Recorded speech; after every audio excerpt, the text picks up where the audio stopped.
ನಿಮ್ಮೆಲ್ಲರನ್ನು ಉದ್ದೇಶಿಸಿ ನಮ್ಮ ಜಿಲ್ಲಾ ಉಸ್ತುವಾರಿ ಸಚಿವರು ಹೇಳಿದ ಹಾಗೆ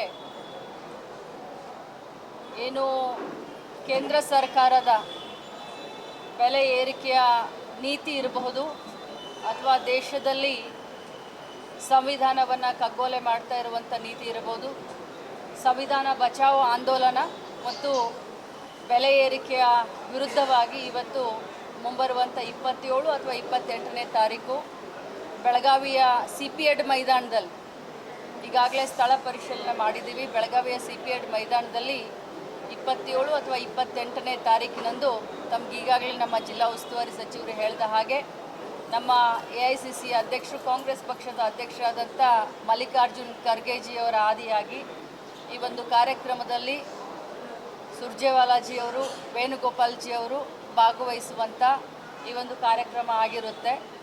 ಇದು ನಮ್ಮ ಚಿಕ್ಕೋಡಿ ಜಿಲ್ಲೆ ಮತ್ತು ಬೆಳಗಾವಿ ಜಿಲ್ಲೆಗೆ ಸಂಬಂಧಪಟ್ಟದ್ದಾಗಿರುತ್ತೆ. ಯಾಕೆ ಈ ಕಾರ್ಯಕ್ರಮವನ್ನು ಮಾಡ್ತಾ ಸುಮಾರು ತಾವೆಲ್ಲ ಮಾಧ್ಯಮದ ಸಹೋದರರು ಪ್ರಶ್ನೆಯನ್ನು ಕೇಳಿದ್ರಿ. BJP ಪಕ್ಷ ಜನಾಕ್ರೋಶ ಆಂದೋಲನ ಮಾಡ್ತಾ ಇದೆ, ಅದಕ್ಕೋಸ್ಕರ ಅದರ ವಿರುದ್ಧವಾಗಿ ನೀವು ಮಾಡ್ತಾ ಇದ್ದೀರಾ, ಅವರು ಅನೇಕ ಆರೋಪಗಳನ್ನ ಮಾಡಿದ್ರಿ, ಅದಕ್ಕೆ ನೀವು ಮಾಡ್ತಾ ಇದ್ದೀರಾ ಅಂತ ಕೇಳಿದ್ರಿ.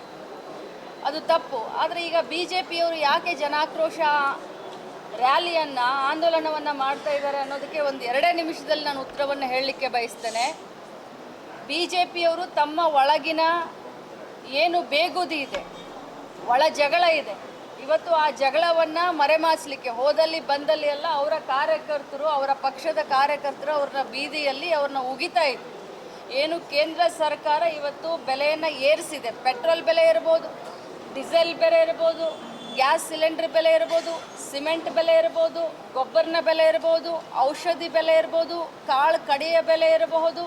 ಪ್ರತಿಯೊಂದು ದಿನಸಿ ಸಾಮಾನದ ಬೆಲೆಯನ್ನು ಹೆಚ್ಚಿಗೆ ಆಗಿರೋದ್ರಿಂದನೇ ಕರ್ನಾಟಕ ರಾಜ್ಯದಲ್ಲಿ ನಾವು ಗ್ಯಾರಂಟಿಯನ್ನು ಇಂಟ್ರಡ್ಯೂಸ್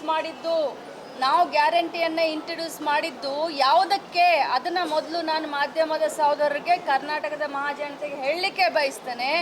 ಗ್ಯಾರಂಟಿ ಜನ್ಮ ತಾಳಿದ್ದೇ ಬೆಲೆ ಏರಿಕೆಯ ವಿರುದ್ಧವಾಗಿ. ಬೆಲೆ ಏರಿಕೆಯಾಗಿ ಏನಾದರೂ ಒಂದು ಸಹಾಯ ಮಾಡಬೇಕು. ಕರೋನಾದಲ್ಲಿ ನಮ್ಮ ಅಕ್ಕ ತಂಗಿಯರು ಸಂಕಷ್ಟ ಪಡ್ತಾ ಇದ್ದಾರೆ. ಸಿಲಿಂಡರ್ ಬೆಲೆ 400 ಇದ್ದಿದ್ದು 950 ಆಯಿತು. ಪೆಟ್ರೋಲ್ ಡೀಸೆಲ್ ಬೆಲೆ 100 ರೂಪಾಯಿ ಆಯಿತು. ಅದಕ್ಕೋಸ್ಕರ ಬೆಲೆ ಏರಿಕೆಗೆ ಏನಾದರೂ ಸಹಾಯ ಮಾಡೋಣ ಅಂತ ಗ್ಯಾರಂಟಿಯನ್ನು ತೆಗೆದುಕೊಂಡು ಬಂದ್ವೇ ಹೊರತಾಗಿ ಗ್ಯಾರಂಟಿಯಿಂದ ಬೆಲೆ ಏರಿಕೆ ಆಗಿದೆ ಅಂತ ಏನು BJPಯವರು ಹೇಳ್ತಾ ಇದ್ದಾರಲ್ಲ, ಇದು ಶುದ್ಧ ಸುಳ್ಳು. ಯಾಕೆ BJPಯವರು ಇದನ್ನು ಈ ಒಂದು ಜನಾಕ್ರೋಶ ರ್ಯಾಲಿಯನ್ನು ಮಾಡ್ತಾ ಇದ್ದಾರೆ ಅಂತಂದರೆ, ಅವರ ಪಕ್ಷದಲ್ಲಿಯ ಆಂತರಿಕ ಕಚ್ಚಾಟ. ಆ ಆಂತರಿಕ ಕಚ್ಚಾಟ ಇಡೀ ಕರ್ನಾಟಕದ ಜನತೆ ಆ ತಮಾಷೆಯನ್ನು ನೋಡ್ತಾ ಇದೆ.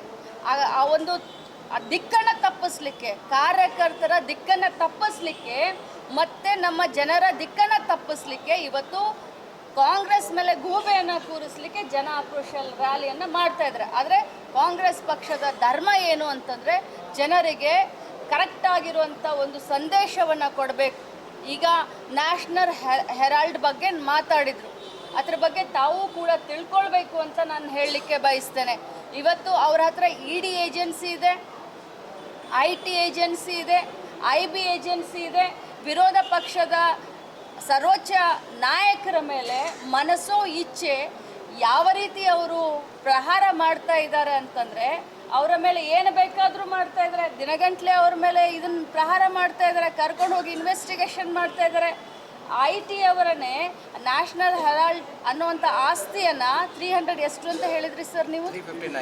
359 crore ಅಂತ ಅವರೇ ಇನ್ಕಮ್ ಟ್ಯಾಕ್ಸ್ದವರೇ ಡಿಕ್ಲೇರ್ ಮಾಡಿದಂಥ 359 crore ಅಂತ ಡಿಕ್ಲೇರ್ ಮಾಡಿದಂಥ ಆಸ್ತಿನ 5,000 ಕೋಟಿ 6,000 ಕೋಟಿ ಅಂತ ಹೇಳ್ತಾರೆ BJPಯವರು ಭಾಷಣ ಮಾಡಬೇಕಾದ್ರೆ. ಅಂದರೆ ಜನರ ಮಣ್ಣಿಗೆ, ಜನರ ದಾರಿಯನ್ನು ಯಾವ ಥರ ತಪ್ಪಿಸ್ತಾ ಇದ್ದಾರೆ. ಇದಕ್ಕೆಲ್ಲದಕ್ಕೂ ಒಂದು ವೇದಿಕೆಯನ್ನು ನಾವು ಬೆಳಗಾವಿಯಲ್ಲಿ ಮಾಡ್ತಾ ಇದ್ವಿ, ಜನರ ಎದುರುಗಡೆ ನಾವು ಇಡ್ತಾ ಇದ್ದೀವಿ.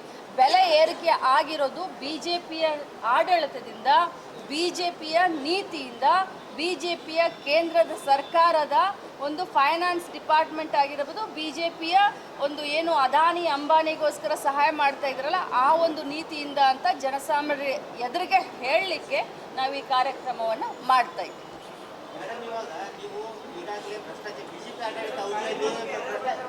ಬಿಜೆಪಿ ಆಡಳಿತಾವಧಿಯಲ್ಲಿ ಭ್ರಷ್ಟಾಚಾರದ ಬಗ್ಗೆ ತಾವು ತನಿಖೆಯನ್ನ ನಡೆಸಿದ್ರಿ.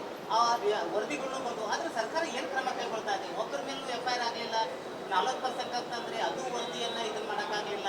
ಸರ್ಕಾರ ಆ ಭ್ರಷ್ಟಾಚಾರವನ್ನು ಸಮರ್ಥಿಸಿಕೊಳ್ಳೋಕೆ ಯಾವುದೇ ಒಂದು ಆಧಾರ ಇಲ್ಲದಂಗೆ ಆಗಿದೆ. ಜನರು ಈ ಗೊಂದಲದಲ್ಲಿ ಅದರ ಸರಿ ಯಾವುದೇ ಆರೋಪಕ್ಕೆ ಯಾವುದೇ ಕ್ರಮದ ಬಗ್ಗೆ ನಾನು ಏನು ಹೇಳಲಿಕ್ಕೆ ಹೋಗೋದಿಲ್ಲ. ಬಟ್ ಒಂದು ಮಾತನ್ನು ಹೇಳ್ತೀನಿ, ನಮ್ಮ ಸರ್ಕಾರ ಸಿದ್ದರಾಮಯ್ಯನವರ ಸರ್ಕಾರ ಯಾವ್ಯಾವ ಕರೋನಾದಲ್ಲಿ ಇರಬಹುದು ಅಥವಾ PSI ಹಗರಣ ಇರಬಹುದು, ನಾವೇನು 40% ಇರಬಹುದು, ಇದ್ರದ್ದೆಲ್ಲರದ್ದು ತನಿಖೆಯನ್ನು ನಾವು ಮಾಡ್ತೀವಿ ಅಂತ ಹೇಳಿದ್ವಿ. ಅದೆಲ್ಲದರದ್ದು ತನಿಖೆ ಆಗಿದೆ, ವರದಿ ಕೂಡ ಬಂದಿದೆ. ಆ ವರದಿಯನ್ನು ಕ್ಯಾಬಿನೆಟ್ ಡಿಸಿಷನ್ ತಗೊಳುತ್ತೆ. ಮಾನ್ಯ ಮುಖ್ಯಮಂತ್ರಿಗಳು ಅದ್ರ ಬಗ್ಗೆ ಡಿಸಿಷನ್ನ ತಗೊಳ್ತಾರೆ, ಖಂಡಿತವಾಗ್ಲೂ ಡಿಸಿಷನ್ನ ತಗೊಳ್ತಾರೆ.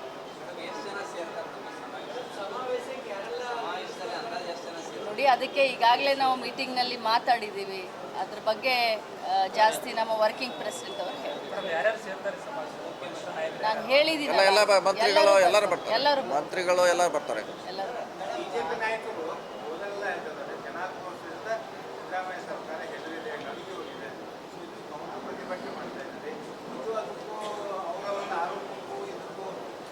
ನೋಡಿ, ಒಂದು ಸುಳ್ಳನ್ನು 1000 ಬಾರಿ ಹೇಳಿ ಸತ್ಯವನ್ನು ಮಾಡಲಿಕ್ಕೆ ಹೊರಟಿದ್ದಾರೆ BJPಯವರು.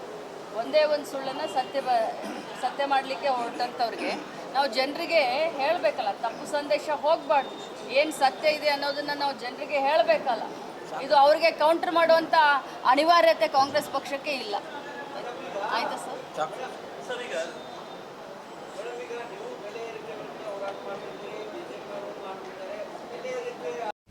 और नए न्यूज़ों के लिए देखते रहिए अपना चैनल TV22 न्यूज़। लाइक करें, शेयर करें, सब्सक्राइब करें और बेल आइकन बटन दबाना ना भूलें।